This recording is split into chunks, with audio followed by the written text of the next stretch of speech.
Well, hi Aurelia. Nice to Hi. talk to you today. Thank you for your time and joining me on this talk today. How is it going? Thank you for inviting. I'm very excited. It's good to see you as well. I feel we don't see each other physically, so this is a great way to reconnect again. Definitely, like digital is the new normal. Oh yeah, It's absolutely. Absolutely. So Aurelia, tell us about your background. How do we know each other, where we met? Because a lot of people know us, but it's not clear for everybody. Sure. I entered healthcare space as a physiotherapist together with you, where we studied at the European School of Physiotherapy in Amsterdam. Yeah. And then after that, I worked for a couple of years as a self-employed physiotherapist here in Amsterdam. And at some point, I thought, okay, I'd like to move on and I'd like to study more, especially the public health related topics. So I went on to London to get my master's in global health and development. But of course, our connection remained strong throughout these moves, changing different countries, changing different jobs, moving from one side to the other. But yeah, I'm grateful for that. That even today, at these crazy times, we're still very well connected. After graduating from my master's, I joined the Developing Physio. It is an NGO that is focused on training very resource poor communities in developing countries, basic rehabilitation skills. So what we do, we go to African or Southeast Asian countries and we find local communities that would need some kind of help dealing with different healthcare issues, from cerebral palsy to amputations to stroke. And then we provide them very basic, safe exercises and techniques. We teach them that. And in that way, they can at least have something to improve the livelihoods of the people that they have within their communities. So I did that for a while. And again, I remember you were a very big supporter of that. And eventually, actually, it was a very fulfilling project, but I thought I'd like to move on to something more business oriented. And that's how I moved to Milan and I completed my second master in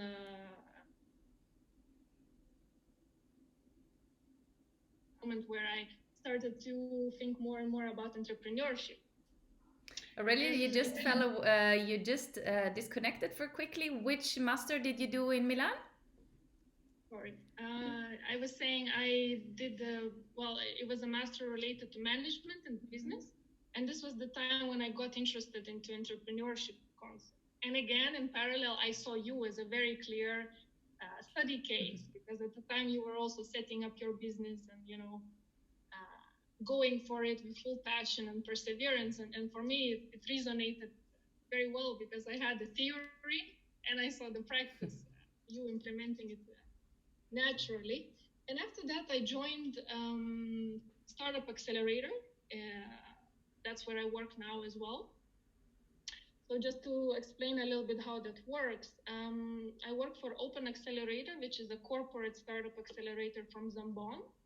Zambon is an international pharmaceutical company specialized in medication for Parkinson's and respiratory diseases mostly, but not all. We do a lot of research in other topics as well. And at this accelerator, I scout for, select, assess, and accelerate startups mostly in digital health space. So digital health, wearables, big data, artificial intelligence technologies, all kind of related technologies. After selection procedure, the best 10, 9, 10 startups usually enter accelerator where they get 3 months. It depends because sometimes we keep them for 3 months, sometimes shorter, sometimes longer, where they get approximately 3 months of very intensive, very focused, tailor-made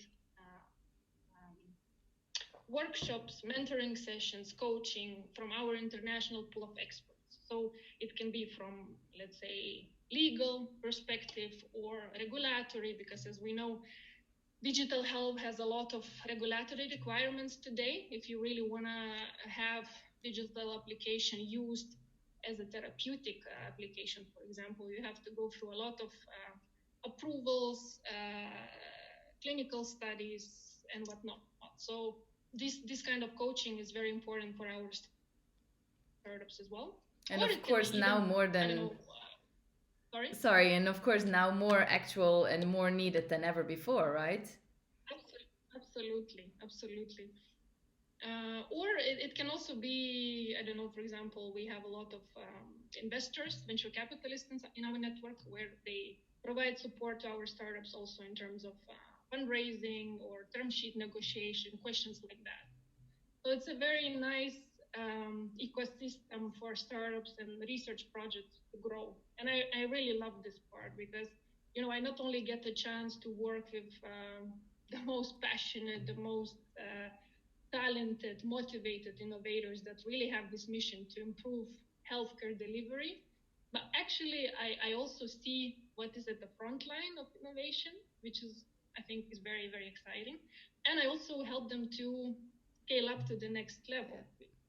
And this is the most important part, because you see young researchers entering the program, and when they exit, they are ready to really implement and deploy their technologies. So yeah, this is the cool thing about it.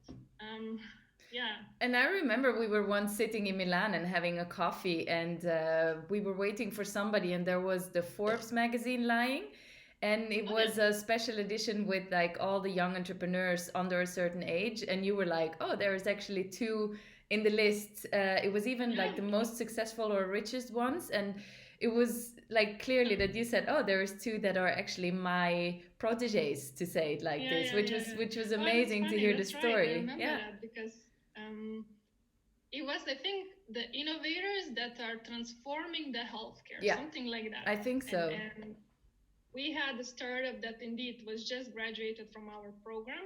At the time, they were called Corticare. Now they're called Kaura. And it was a very cool technology where they were trying to, just by taking samples of saliva, do hormonal analysis for athletes. At the time, we didn't focus mostly on respiratory and Parkinson's, but it was a general call that we were running. And so we thought the startup was very innovative, indeed, very, very groundbreaking technology. And so they were indeed included in the list. So I was I had this proud moment of, like a parent. Of course, and I can imagine that must be amazing with your job, because with all your skills, because you just don't have a master in economy, you have like the practical field. You did a lot of traveling yourself with the work with the NGO, what you just explained, with your physio experience, with two masters. I mean, that is just like amazing. And yeah, if ever I need explanation or advice where I'm just like, I'm stuck, I'm happy to talk to you, because your field, the way you look at things, is just a different thing, right? Because, and it must be so amazing. Well, thanks for that. Thank you for that. I think this is maybe why I appreciate our relationship so much, because I see you also as almost like a sparring, where where we get together and we discuss, okay, how can we bring a healthcare delivery to another level? Yeah. And I came to realize, especially through talking to you, that no matter how good the technology is, or no matter how many PhDs a therapist has, what it really comes to when it comes to making a difference in people's lives, patients' lives, is really your human touch. Yeah. The interpersonal skills, the ability to relate to the patient, the empathy that you feel. And sometimes I hear also in the technology ecosystem where they say, well, there's a lot of resistance from healthcare practitioners, doctors, towards technology. And they say, well, I don't want to lose my job because the robots will take over. And I'm saying, well, if you think robot can take over your job, you deserve to be replaced by a robot. I agree. Because you completely miss the key essence of what it is to provide good healthcare. I think, I'm glad about digital health progress, and I'm glad where the technology is going. At the same time, what the key concept that prevails is the human touch. Yeah. Is the dedication of a therapist. Yeah. And I think this human touch concept is also what I very clearly see in your business, for example. Starting from, I don't know, the way you select the towels to the way you deliver your care. There is always attention to individual person. Yeah. There's always this thought of care at the back of your mind. Yeah, and as we talked before, I mean, I'm being asked to help to give some classes for the school we did for the European School of Physiotherapy regarding entrepreneurship, and we also really said to the students, make sure you are innovative and use the shift that we're forced to do to go towards technology, because I see it with daily life that physiotherapists and other healthcare providers, they're resisting a lot to technology because they just got away with their normal routine. And I am like, yeah, look, what I'm doing now here, this is all new, and I have to learn how to use all the audio stuff, how to use, the recordings, but you learn and you progress, right? And it opens new doors. And I think this is the only way forward. You have to be able to adapt. Yeah. If you want to survive, not only survive, but if you want to thrive really, and remaining honest to yourself, but also providing the best care that you can provide, you have to be able to adapt, because we all are moving ahead. And I think those who stick and hold on to the we always have done it this way approach will be the first to disappear. Because also, if we think about patient today, it is not the same patient like 10 years ago. I remember the first, when I was still practicing, I remember receiving patients who would say, well, I read on Google that I have this and this, so this is what you have to do to help me. And I remember being upset, because I thought, okay, well, I studied, I worked really hard to achieve this degree, to, be where I am now, and I know better than you, right? But today, when I see the other side of the healthcare innovation, I really see how important this is, that patients are also questioning, and patients take responsibility over their healthcare. That they, I don't want to say demand, but at least that they arrive to your clinic informed. And they know what is going on, and what, maybe they don't arrive at diagnosis, obviously, but at least they know, these are my rights, this is the information I have, what can you give me, how can you support me the best? And again, these type of patients will not go to the clinics who say, oh, we always done it this way, so we continue this way. They will come to places like yours, where you also educate them, right? Where you say you use the technology to provide a holistic approach to it. And I also think it's what I see, and this might be a generational thing or now a new shift with the current situation, but I think I swear on education, because I see it with regular clients or with the athletes I work with, or when you see again with the students, you need to really be critical. And I guess, I mean, you have done 2 master's study, you're being hammered on to, like, you have to be critical, right? Because I also say to my clients, if Dr. A says one thing and you're not trusting it from your gut feeling, well, doctors, they are doctors for sure, but if you're not trusting it, go and have a second opinion. And the same for therapists, because I see in my connection and in my network that I'm like, a lot of therapists say like, no, I can try to fix it all. And I don't have a master degree or such an extended specialization. I have a few different specialization courses, but I'm like, I don't know everything. And if I don't know, then I'm very happy. Or if I know this is not my expertise, I send people through to somebody else. Because I'm like, why are we not working together and creating this like overall healthcare system? Which of course there is a lot of different interests, as money, as like other things. Because also recently we talked about, you told me like, hey, I have this idea, what about this and this? And I was like, yeah, in theory it sounds nice, but there is also insurance companies, there is doctors, there is hospitals, a lot of different parties have different interests. And a lot of times, and I don't know if you can confirm that in the practical business side of you, that's where it goes wrong, because two strong parties have a too strong opinion and they don't want to help you, or they want to push their own way. Absolutely. I can only agree to that. And I think what you say is right, that educating the patient also about the options is very important, and patients are understanding this as well, because also they have so many choices today. You know, there are many clinics, there are many, starting from alternative therapies to very traditional therapies to how you call them, the paratherapies. Yeah, paramedics. Yeah, paramedic classifications. The choices are overwhelming. There are so many choices, and I think this is where information is vital. It becomes really the key. And of course, what you say, if patient doesn't feel that she or he being treated right, or it doesn't match his beliefs or his intuition, or it's always good to go and find another specialist. Also, healthcare providers need to remain honest. Yeah. Good healthcare provision means also honesty. Yeah, honesty absolutely. Towards your own capabilities, honesty towards the patient, honesty towards the colleagues as well. And I think when we have this very central in our in the way we operate, only then we can really excel to another level.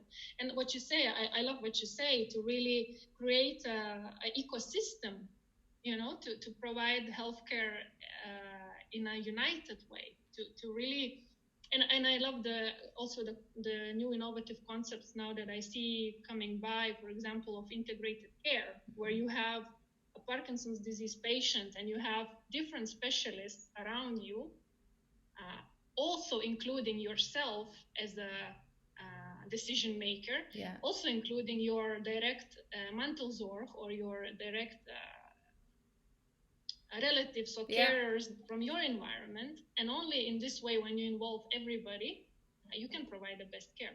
Of course, this is where technology comes into place, because to coordinate all of this, to analyze all the data that you collect, to also understand what can be done better, to calculate the cost, to calculate the benefits, you need technology. So I think that this is a very beautiful way of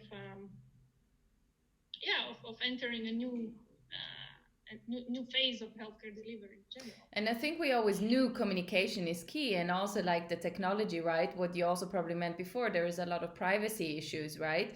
Because I think like also for us, we see it in the daily practice, we cannot just use, and also for example now as a daily physiotherapist life where I'm actually working from home and I can give online consultations, I cannot just like Zoom with you. I can give you a training program, but if it's really about medical information, I need to have a certain software which guarantees me and my client the privacy, which is of course crucial and very important.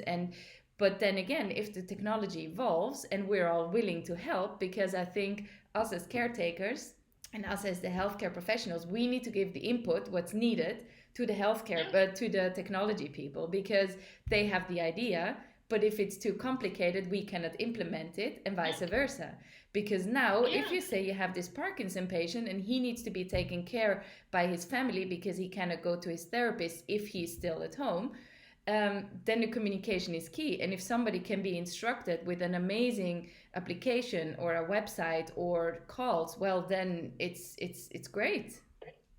Yeah, absolutely. I agree with you. And I think it is really, again, asking for feedback, iterating, pivoting sometimes, and going ahead as well.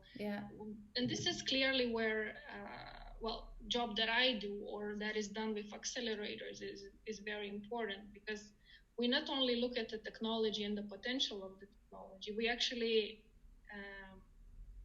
confront the developers or the innovators or the geniuses behind the technology with reality of the healthcare provision, of the specialists who are really interacting with patients on daily basis, be it nurses, doctors, physiotherapists, whatever. So in this way, we can really understand what is needed from the field from the grassroots, and what is being developed, and how can this merge into creating something ready to be used for the patient. Yeah. And privacy plays a big role in this. And I think I'm happy that, with GDPR regulation, we are moving ahead in terms of really structuring what is private and what is not, because a couple of years ago, it was very blurred situation where you couldn't really understand, and it was enough to sign a consent or even tick, like a little tick online, and that was fine. Now, if you're providing healthcare, you cannot go by like that. So I'm very happy about that we finally starting to understand what should be protected, what is dangerous to not be protected, and so on. At the same time, this is one of the hurdles what has been restricting digital health deployment, because the requirements and the compliance issues that you have to deal with if you have a digital health application, for example, that you want to give to patients to use is incredible. Yeah. And then, of course, you come also to the second challenge, which is the funding. Who will pay for it? Will it be the patient who will pay for it? Will it be insurances who will pay for it? Will it be corporations that will buy the technology and give it to their employees as a benefit, for example? So it's also nice to witness different business models emerging. Absolutely, yeah. And I have to say that, for example, Germany has been very progressive on this space, because they have since beginning of this year, they have the new Digital Health Act, where they can reimburse startups who have digital health applications. That's amazing. So it will be reimbursed by the National Health Service. And this is amazing indeed, because imagine how much it can scale and help to advance. Of course, there are still a lot of regulations attached to it, but it is a big step forward compared to, for example, other countries. And if we look at US or China, that's why digital health there is so much more deployed everywhere, because of these kind of incentives and financial support.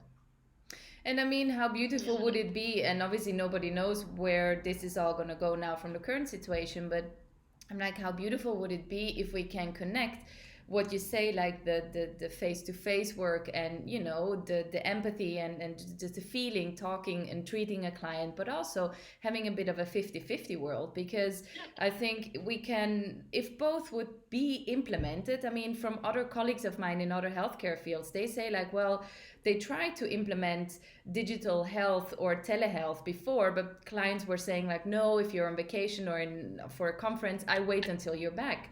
And now they're like, oh, I should have done it earlier because this actually works. So I think, and I think I also sent you this article of this person that I know that works in Australia in innovative companies, and she was also saying, I saw it on LinkedIn, where she said like, actually, we don't wait for the future for technology. We are in the future now, and we need to act now because we're in the middle of it, and it's now on us to go for it. Absolutely. And I think that even the Chinese president at the beginning of the outbreak, he said, Xi he said, we cannot face the pandemic without the help of science and technology. And I see it very clearly because, well, what we have been lobbying for and advocating related to digital health for years has been accelerated so much recently by the pandemic. The deployment and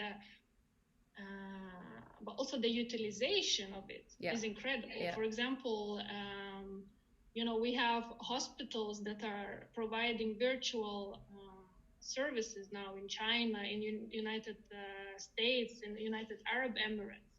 We have digital health applications, for example, such as MWell, that the demand for it increased by 158% since January. 158% increase. Yeah. So, or for example, Headspace, so wellness apps that provide a little bit of mental, emotional balance in these crazy times, they are skyrocketing. at the same time, I see how many governments looking into, for example, chatbots applications for patients, and actually it's just citizens who look for information. Yeah. So National Health Service in UK, for example, has created a chatbot where you, as a patient or as a citizen, when you want to have information about COVID-19, you don't have to hang on the line waiting for somebody at your GP to pick up the phone. You just are connected directly with the chatbot. Yeah. Of course, it is a chatbot. Of course, it's not a human interaction, but even this is evolving because we see chatbots from 2 years ago, much more humanized today already. And this is also pushing it forward. And you can imagine how much relief these digital technologies provide to all the specialists that are actually now dealing with emergency every day in the hospital. Yeah. Because suddenly a nurse who was calling on the phone to the patient is replaced, in this case, by the chatbot, so she can help assist the more emergency patient. And this is the beauty of technology today. And I think also the incredible attention to looking for solutions in this emergency situation will also push more and more innovators and researchers and scientists to think fast and to act fast and to create and deliver new technology. Yeah. Because, we have usual accelerators like mine or like many other, but you also have now many initiatives, many call for projects, call for solutions, hackathons, challenge contests, and so on at the European Commission level, at the United States disease control level, at the WHO level. So it is really time for innovation to happen, to be pushed through because of the emergency that we are facing. Yeah, and of course, later, hopefully, when everything is calming down and subsiding, I think the technology will be not as scary as it was before, because we would have been witnessed the advantages of it. And I think also what you said. Sorry. No, now we had no choice. Now we have to use it because simply there are no resources alternatively. But I think we are seeing clearly that this is actually working and this is actually helping. Yeah.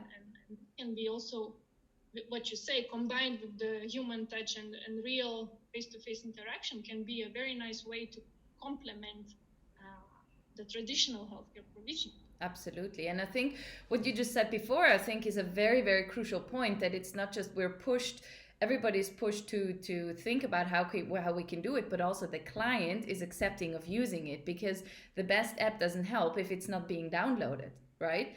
And of course, there is also what we struggle a bit sometimes, that there is like so much online now that people try to find valuable information, or there is like fake news or so-called experts that just like did a course, or they're just shouting what they hear on the street.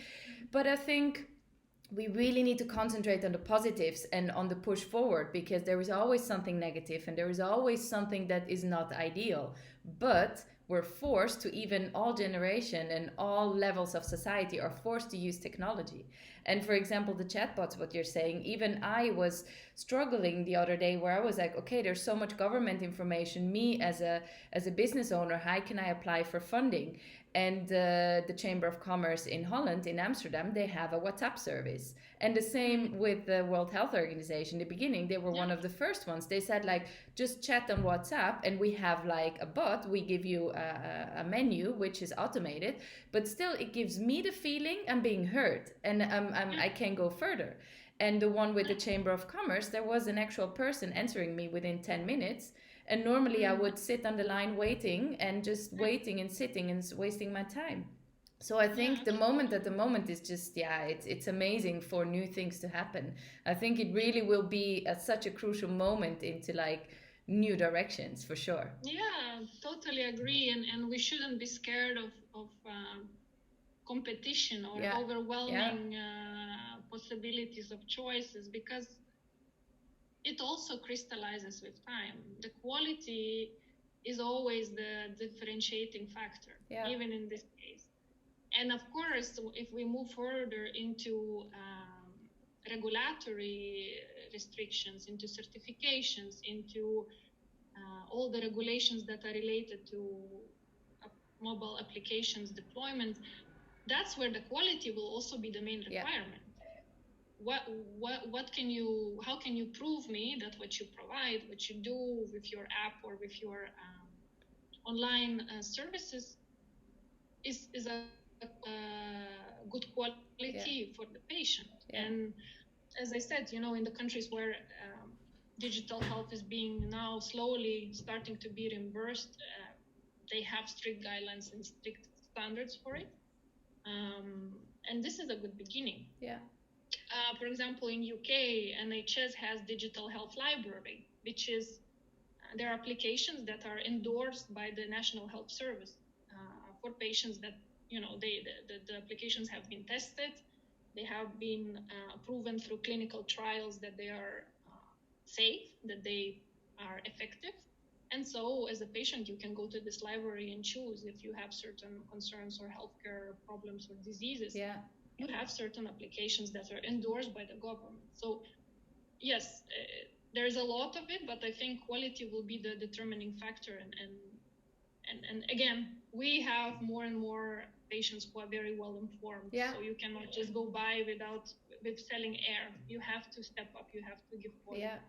And we have to trust the process, right? Because again, coming back to what we just said before, it's also, if there is more on the market, people will become more educated already, also like of how to use it and how to choose. So it will be a long process, because there will always be some roughnecks in between. But then it's like, we need to trust the process. And if we always, that's what I mean by the negativity, if we just see the obstacles on the way, well, then we might as well just leave it. But if we just see, oh, there is a way around it and we have to overcome it, and we will fall down, but we get up, and then we just do it again and become better. I do believe it. And I think it's just an amazing road ahead of us. I mean, not forgetting the fact, but there is a lot of opportunity right now, for sure. Absolutely. Absolutely. Well, it was amazing to talk to you, Aurelia. And every time whenever I talk to you, I have like 1,000 ideas that I'm like, oh yeah, we should do this and we should do this. So yeah, it's just so inspiring to talk to you. So yeah, thank you so much for your time. Likewise. And thank you for what you're doing, because I think initiatives like these are very, very important now. You know, stories of real people who are doing the real work, who have their hands dirty in the process, who try to innovate every day. I look at your feed and I'm like, wow, and she's doing this and that, and there's just so much innovation where you really exiting your comfort zone, which is meaning growing as well, right? And it's very inspiring as well. So thanks for what you're doing. Well, thank you, I guess. And that's like where I say, like, as cheesy as it sounds, teamwork makes the dream work, right? As long as we're all working together, that's, beautiful things are ahead, I think. Well, thank you so much. Have a good day, Aurelia. Thank you. You too. Thank you.